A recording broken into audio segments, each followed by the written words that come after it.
রাজশাহী নগরীর রাজপাড়া থানার ভাটাপাড়া রেল ক্রসিংয়ে একটি সিলিন্ডারবাহী ব্যাটারি চালিত অটোরিকশাকে ধাক্কা দিয়েছে চাঁপাইনবাবগঞ্জ থেকে আসা একটি commuter train.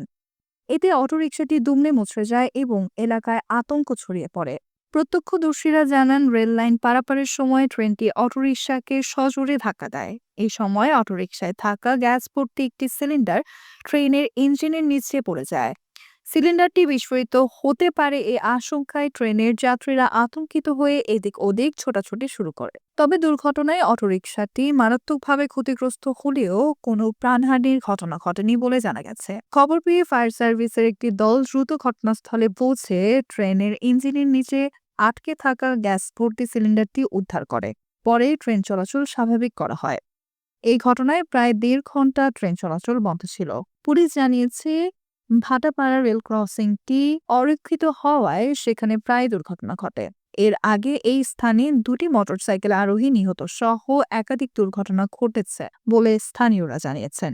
Nusrat Jahan, এফবিএন news desk.